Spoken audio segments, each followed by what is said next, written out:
नमस्कार, दृष्टि आईएएस के इन न्यूज़ प्रोग्राम में आपका स्वागत है। आज हम लोग अर्थव्यवस्था से जुड़े एक बहुत ही महत्वपूर्ण टॉपिक पर बात करेंगे।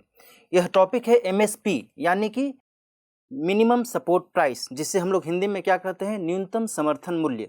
यह टॉपिक क्यों चर्चा में है और इससे जुड़े हुए क्या कुछ डायमेंशंस हैं, आइए हम उस पर एक नज़र देख लेते हैं। सबसे पहले हम बात करेंगे कि यह खबर में क्यों है, आखिर इस खबर को हमने क्यों पिक किया है, उसके बारे में बात करेंगे। उसके बारे में बात करने के बाद हम ये जानेंगे कि एमएसपी यानी कि मिनिमम सपोर्ट प्राइस की गणना कैसे होती है, क्योंकि आज की चर्चा इसी पर टिकी हुई है। न्यूनतम समर्थन मूल्य को लेकर के सरकार ने क्या अभी घोषणाएं की हैं और किसानों का इस पूरे मुद्दे पर क्या कुछ पक्ष है, इसके बारे में जानेंगे। और साथ ही सरकार का भी क्या पक्ष है, इसके बारे में जानेंगे। और इस पूरे डिस्कशन पर क्या कुछ कंक्लूजन निकल कर सामने आता है, उस पर हम निष्कर्ष के तौर पर बात करेंगे। और सबसे अंत में आपके लिए रहेगा आज का एक सवाल। तो आइए सबसे पहले देखते हैं कि यह खबर है क्या। खबर के तौर पर यदि हम देखें तो हाल ही में केंद्रीय मंत्रिमंडल ने एमएसपी की घोषणा की है। किस चीज़ के लिए? तो रबी फसलों के लिए, ठीक है। और ये कहा है, प्रधानमंत्री जी ने ये कहा है कि ये जो घोषणा की गई है रबी फसलों के लिए, एमएसपी की जो घोषणा हुई है, यह बहुत ही फायदेमंद होगा किसानों के लिए। आगे देखते हैं कि किसानों के लिए ये कितना फ़ायदेमंद हो सकता है और किसानों की इस पूरे मुद्दे पर क्या कुछ राय है। लेकिन इसके बारे में जानने से पहले ये जानना ज़रूरी है कि ये जो न्यूनतम समर्थन मूल्य की घोषणा की गई है रबी फसलों के लिए, ये कौन कौन सी रबी फसलों के लिए घोषणा की गई है और इसमें क्या कुछ बातें कही गई हैं। तो इसे हम एक डाटा के अनुसार देखना चाहेंगे। तो इस तरीके से मैं आपको जो डाटा सामने दिखा रहा हूँ, इसमें टोटल 6 फसलों के बारे में जानकारी दी गई है। कौन सी फसलें? गेहूँ, जौ यानी बार्ली, ग्राम यानी चना, लेंटिल यानी कि मसूर, रेपसीड और मस्टर्ड यानी कि सरसों, और यहाँ पर साफ्लावर यानी कि कुसुम की बात की गई है। ये 6 फसलों के लिए एमएसपी की घोषणा की गई है और ये जो फसलें हैं ये रबी फसलें हैं। ये जो एमएसपी की घोषणा की गई है, इसके बाद ये निर्धारित किया गया है कि सरकार जो इन फसलों पर न्यूनतम समर्थन मूल्य घोषित कर चुकी है, इसमें गेहूं के मूल्य में 40 रुपये की बढ़ोतरी की जा रही है। किस चीज़ में? न्यूनतम समर्थन मूल्य में। पहले ये कितना था?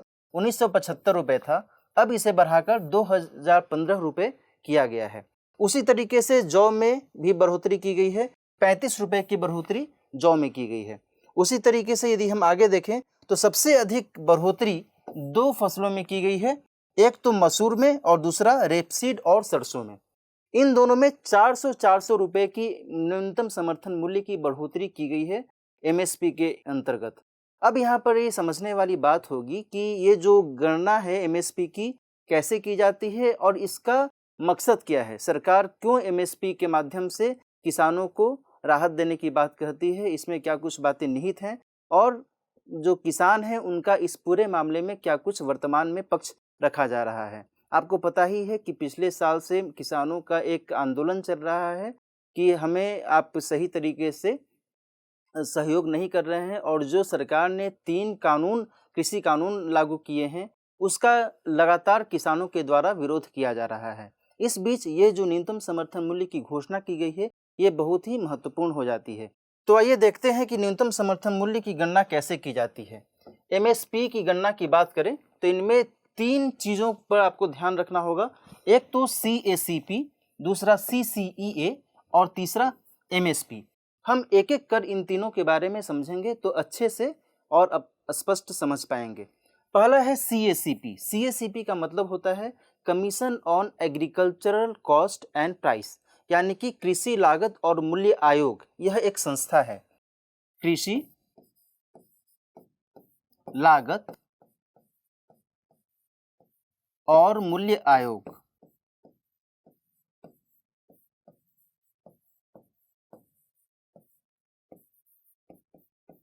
इस संस्था की स्थापना 1965 में हुई थी, ठीक है। ये मैं थोड़ा फैक्चुअली भी आपको यहाँ पर बता देता हूँ। 1965 में इसकी स्थापना हुई थी।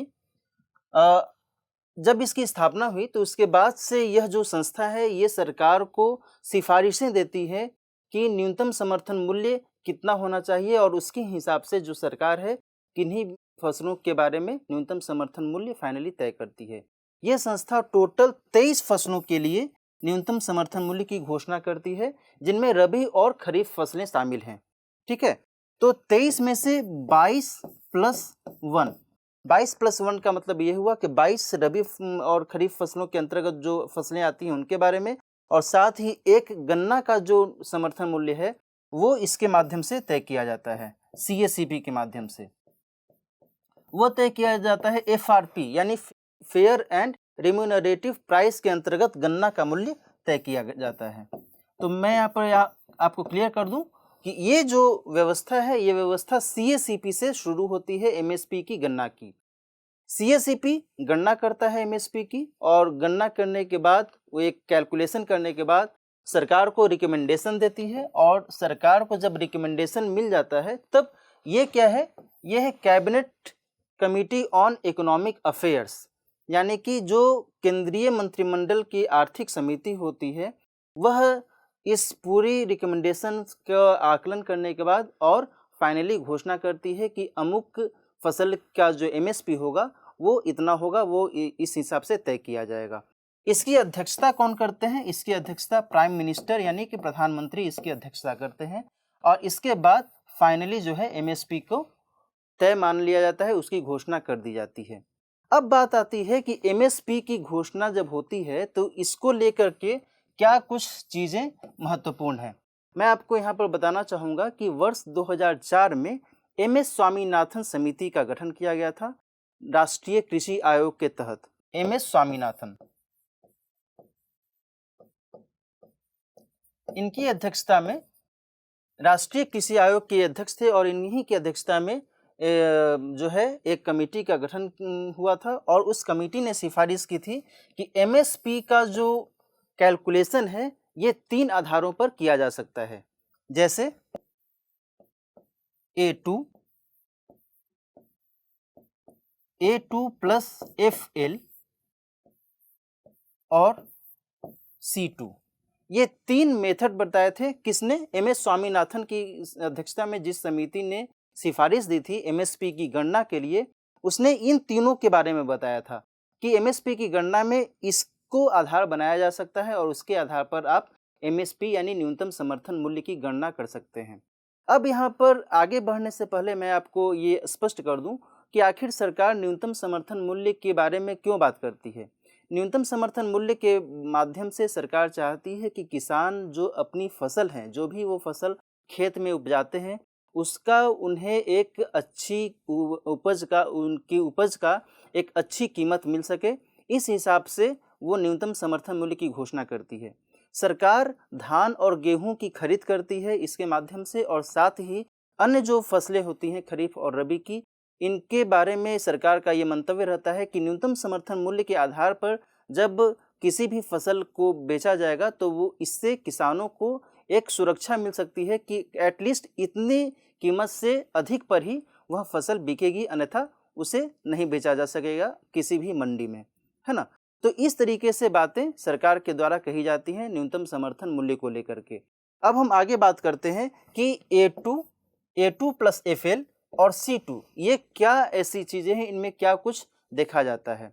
चूँकि MSP के मामले में इन तीनों की गणना की बात की गई है, तो ये जानना आपके लिए ज़रूरी होगा कि आखिर इनमें क्या कुछ ऐसा कहा गया है। और मैं आपको यहाँ पर और भी क्लियर कर दूँ कि जो CACP है, CACP दरअसल इन्हीं दोनों को गणना का आधार बनाती है, A2 प्लस FL को और C2 को। यहाँ पर मैं क्लियर रूप से लिख देता हूँ ताकि आपको समझने में आसानी होगी। CACP A2 प्लस FL और C2 को ही MSP की गणना का आधार बनाती है, और उसके आधार पर ये सरकार को अपनी सिफारिशें देती है। ठीक है, तो आगे हम देखते हैं कि A2 प्लस FL और C2 का मतलब क्या होता है। इसको समझने के लिए मैं यहाँ पर इन तीनों का उल्लेख करता हूँ। A2 प्लस FL और C2। A2 की बात की जाए तो आपको पता ही होगा कि जब भी यदि हम खेती की बात करते हैं, खेत की बात करते हैं, तो उसमें केवल ऐसा नहीं है कि खेत जो ज़मीन है उसमें जो फसल उपजाई जाती है केवल उसी को देखा जाता है। किसी भी फसल को उपजाने में बीज सबसे महत्वपूर्ण भूमिका निभाता है। बीज होना चाहिए, खाद होना चाहिए, पीरकनाशी, कीटनाशी का उपयोग लोग करते हैं, उर्वरक का उपयोग लोग करते हैं, है ना। तो यदि हम A2 की बात करें तो A2 में इसी बीज, उर्वरक,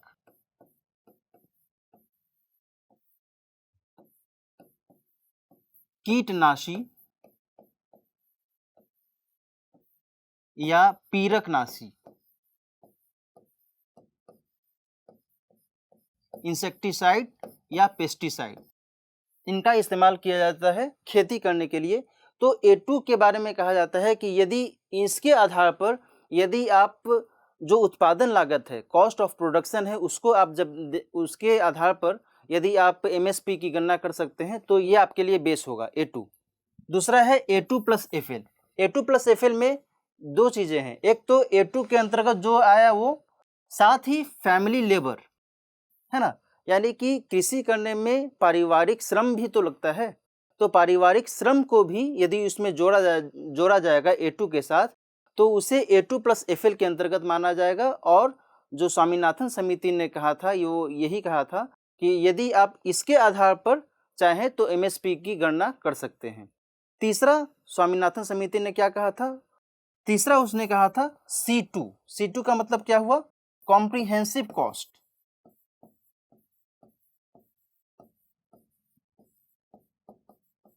कॉम्प्रिहेंसिव कॉस्ट या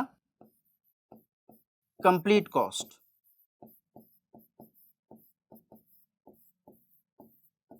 ठीक है, कॉम्प्रिहेंसिव या कंप्लीट कॉस्ट की बात इसमें कही जाती है। इसमें यह कहा जाता है कि जैसे ही आप खेती करते हैं तो खेती करने में और भी कई सारी चीज़ें निहित होती हैं। मान लीजिए कि जिस ज़मीन पर आप खेती कर रहे हैं यदि आप उस पर खेती नहीं करते तो उसे आप रेंट पर देते, उससे आपको कुछ आय होती। तो अभी तो आप उस रेंट पर दे नहीं रहे हैं, उसकी आप खेती कर रहे हैं।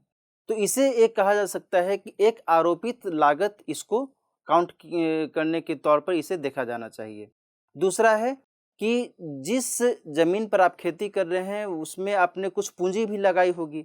यदि आप 3 लाख, 4 लाख, 2 लाख रुपया पूंजी के तौर पर लगाते हैं खेती करने में, और यदि उस पूंजी का इस्तेमाल यदि आप कहीं बैंक बैलेंस में करते, बैंक में जमा करने में करते तो उससे आपको इंटरेस्ट आ सकता था, लेकिन उसके मुकाबले आप क्या कर रहे हैं, आप उसका उपयोग खेती करने में कर रहे हैं। तो यह भी एक तरीके से आरोपित लागत के तौर पर देखा जाना चाहिए और इसे कंप्लीट कॉस्ट या फिर कॉम्प्रिहेंसिव कॉस्ट के अंतर्गत इसको जोड़ा जाना चाहिए। इसके साथ साथ जो भी आप सिंचाई करते हैं, खेती करने में व्यक्ति सिंचाई का भी सहारा लेता है, खेती करने में व्यक्ति खाद का भी सहारा लेता है, जो अपने से वो बनाता है या फिर खरीदता है। तो इस लिहाज से जो लागत आ सकता है, जो उपकरण का इस्तेमाल करता है, जो इस तरीके से जो लागत लगती है, उस लागत को भी इसमें ऐड किया जाना चाहिए और उसके आधार पर MSP तय किया जाना चाहिए। तो मैं यहाँ पर बताना चाहूँगा, किसे आप देख सकते हैं, लैंड यानी भूमि, लैंड पर जो रेंट आ सकता था वो, है ना।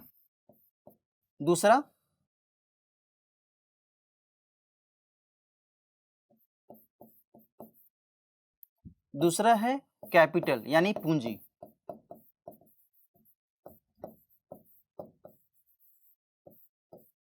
तीसरा है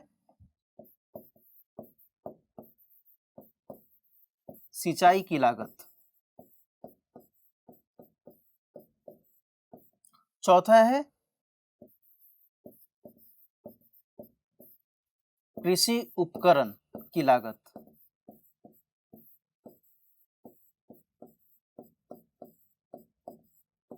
इसके अलावा जो मानव संसाधन का इस्तेमाल किया जाता है उसका भी तो कोई वैल्यू होगा, उसे भी इसमें जोड़ा जाना चाहिए। तो इस तरीके से ये सब बातें जब कॉम्प्रिहेंसिव वे में मिलती हैं तो ये C2 के रूप में सामने आती हैं। तो किसानों ने जो कई बार एक जोर भी दिया है सरकार के समक्ष कि किसानों ने ये कहा है कि C2 को आप कैलकुलेट कीजिए MSP की गणना करने में, जबकि सरकार क्या करती है, सरकार A2 प्लस FL का इस्तेमाल करती है MSP की गणना करने में। अभी मैंने पिछली प्लेट में आपको बताया भी कि जो CACP है, CACP mainly A2 plus FL को ही फोकस करती है, ना कि C2 को। हालांकि C2 को भी गणना के दौरान चेक करती है, लेकिन वो A2 प्लस FL के आधार पर ही सरकार को रिकमेंड करती है न्यूनतम समर्थन मूल्य की गणना करने में। अभी जो मैंने आपको एक एक करके बताया, A2 में क्या कुछ चीज़ें निहित हैं, A2 प्लस FL, FL का मतलब फैमिली लेबर, उसमें क्या कुछ निहित है। तीसरा C2 में क्या कुछ बातें आ सकती हैं, इसको हमने आपको समझाने की कोशिश की है। इसके आधार पर MSP की गणना की जा सकती है। तो अभी जो वर्तमान में स्थिति है, अभी क्या स्थिति है, अभी केवल और केवल A2 प्लस FL का उपयोग किया जाता है MSP की गणना करने में, जबकि किसानों का जो मत है, किसानों का मत है कि इसके आधार पर MSP की गणना की जानी चाहिए।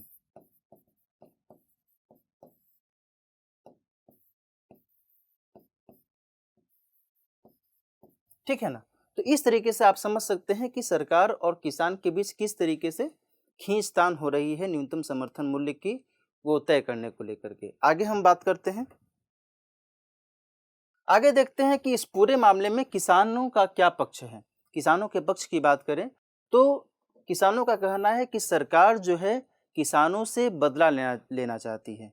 क्यों बदला लेना चाहती है? सरकार के बारे में किसानों का मत ये है कि आपने जो अभी न्यूनतम समर्थन मूल्यों की घोषणा की है रबी फसलों के लिए, उसमें हो क्या रहा है कि आपने मैक्सिमम 8.6% तक की वृद्धि की है और न्यूनतम 2% की वृद्धि की है। उसमें भी गेहूं में आपने लगभग 2.03% की वृद्धि की है न्यूनतम समर्थन मूल्य में।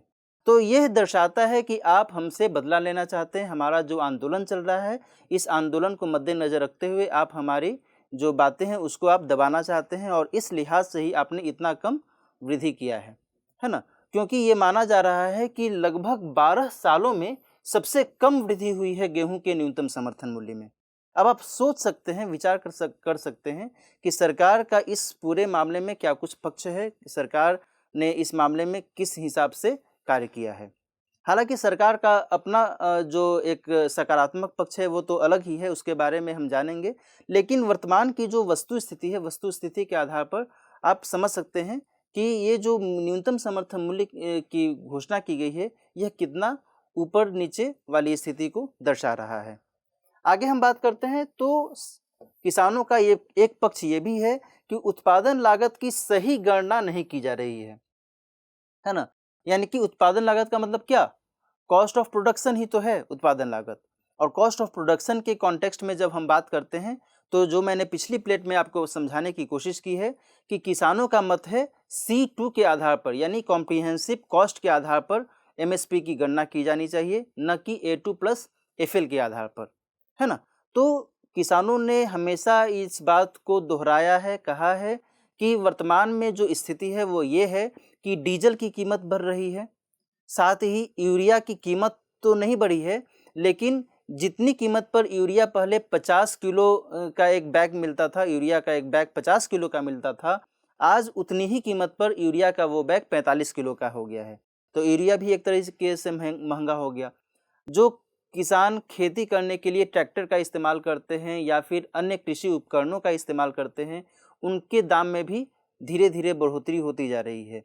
ऐसी स्थिति में किसानों का ये कहना है कि हम जिस तरीके से महंगाई के दबाव में आ रहे हैं, आपको इसका भी ख्याल रखना होगा और इसलिए किसानों का ये तर्क है कि आप उत्पादन लागत का सही तरीके से मूल्यांकन नहीं कर रहे हैं न्यूनतम समर्थन मूल्य की गणना करने में, और इस कारण से हमें इसका खामियाजा भुगतना पड़ रहा है। यदि हम सरकार के पक्ष की बात करें तो सरकार का कहना है कि किसानों की आय दोगुनी करने में जो हमारी भूमिका है, न्यूनतम समर्थन मूल्य को तय करने की जो भूमिका है और वर्तमान में जो हमने कदम उठाया है, इसके लिए ये बहुत ही बेहतर है और 2022 तक किसानों की आय दोगुनी करने की बात जो हमने कही है, ये बहुत ही इसके लिए सहयोगी साबित हो सकता है। दूसरा जो सरकार का मत ये है, सरकार ने ये भी कहा है कि किसानों को बेहतर फसल मूल्य सुनिश्चित करने में भी ये जो घोषणा की गई है ये सही साबित होगी। तीसरा सरकार का क्या कहना है? सरकार का ये भी कहना है कि 2018-19 की बजट की घोषणा के अनुकूल हमारी जो वर्तमान की घोषणा हुई है वो है। कहने का मतलब ये है कि 2018-19 के बजट में सरकार ने कहा था कि न्यूनतम समर्थन मूल्य की घोषणा के दौरान हम ये ख्याल रखेंगे कि औसत उत्पादन लागत का 1.5 गुना हो न्यूनतम समर्थन मूल्य। क्या हो? औसत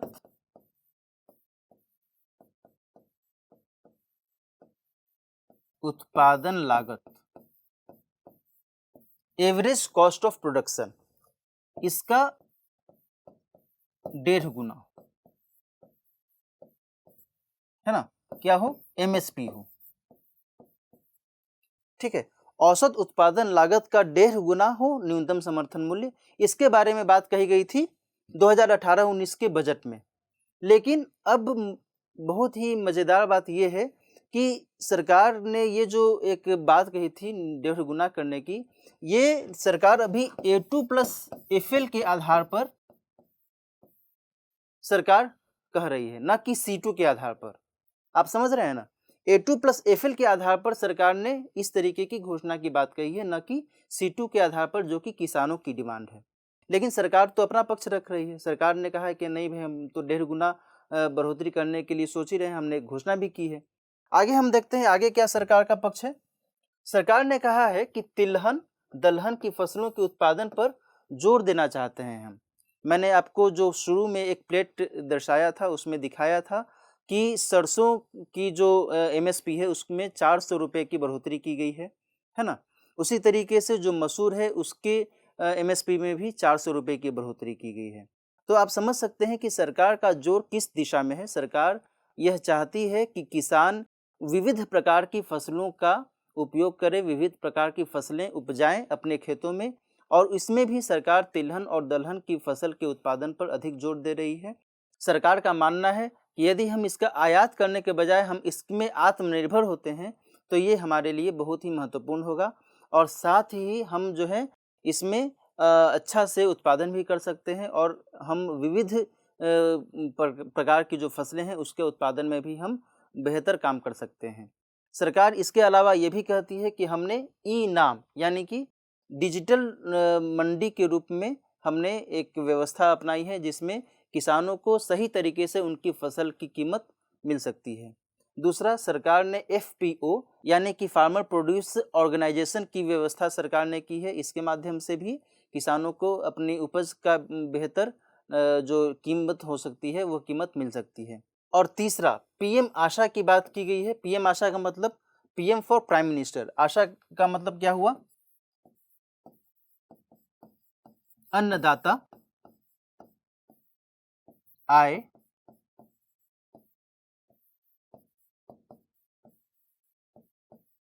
संरक्षण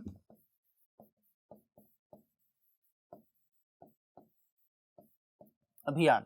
इसकी बात कही जा रही है सरकार के द्वारा कि हमने इस तरीके की कुछ ऐसे कार्य किए हैं जिससे किसानों को उनकी उपज की अच्छी कीमत मिल सके।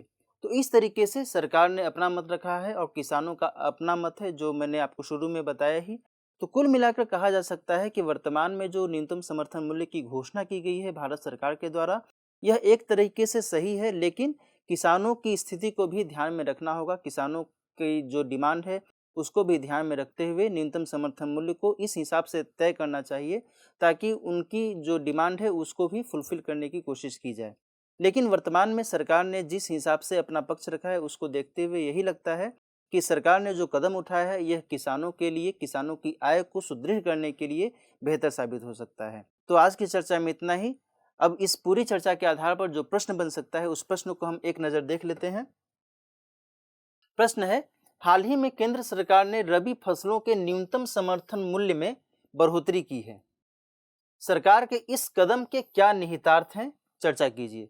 बहुत ही सीधा सा प्रश्न है कि सरकार ने अभी हाल ही में जो 6 रबी फसलों के न्यूनतम समर्थन मूल्य में बढ़ोतरी की है, किस फसल में क्या बढ़ोतरी हुई है, साथ ही गेहूं में जो बहुत ही कम बढ़ोतरी की गई है इसके बारे में आपको बताना चाहिए। साथ ही जिन फसलों में अत्यधिक बढ़ोतरी की गई है इसके बारे में आपको बताना चाहिए, और किस हिसाब से किसानों का पक्ष है इस पूरे मामले में, इस पर आपको एक उत्तर में जानकारी देनी चाहिए। और साथ साथ सरकार ने अपना जो पक्ष है किस हिसाब से रखा है, सबसे अंत में आपको एक निष्कर्ष के साथ उसे उत्तर के तौर पर आपको दर्शाना चाहिए। तो आज की चर्चा में इतना ही। मिलते हैं नेक्स्ट सेशन में किसी नए और महत्वपूर्ण टॉपिक के साथ। तब तक अपना ख्याल रखिए। नमस्कार।